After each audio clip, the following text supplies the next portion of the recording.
I've been kind of a 50-50 on Jimmy person, but it's looking very much to me like the Niners are trying to make themselves a good destination that Watson would want to come to. I agree. Yeah. I agree. And I just my thing of it is this: is my biggest problem with acquiring Deshaun Watson isn't this year. It's what happens in the next years when the $40 million hits. I agree.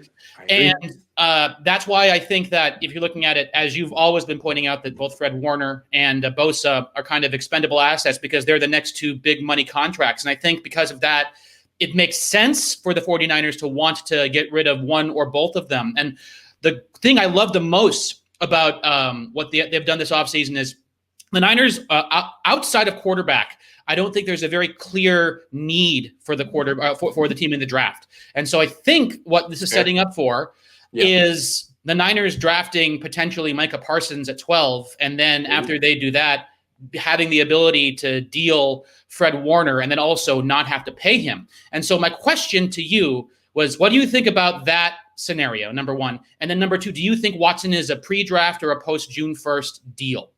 Oh, my God. I was just on here 10 minutes ago saying they better not trade Fred Warner, but it seems like they're probably going to, right?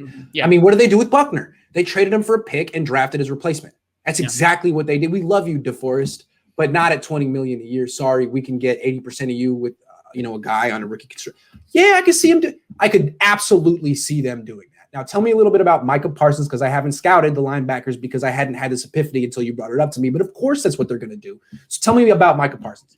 Okay, so I am not a professional film watcher. I'm not Rich Madrid. I'm not Vish. I don't have their brains or their no. I am a less than humble fan. Let's just put it that way. Right. What I have done is way too many PFF mock drafts because they have that emulator up there, and he seems to always be there in the range of when the 49ers are drafting. And from the PFF breakdowns that I have read on him, again, PFF, so take it or leave it, he seems to be the best overall linebacker in the draft. And I like height, weight, speed wise, he's everything you would want to look for. Now he obviously Fred Warner is developed, and he was also for us a steal that we got him in the 3rd round, but I'm just saying that long-term roster construction, we are going to have to pay Deshaun Watson should the 49ers actually acquire him. And it just seems the best way is to offload value for value. And then if we're looking at a really good linebacker who can play, as you said, 80% of the level of Warner, hopefully maybe even has that higher level ceiling,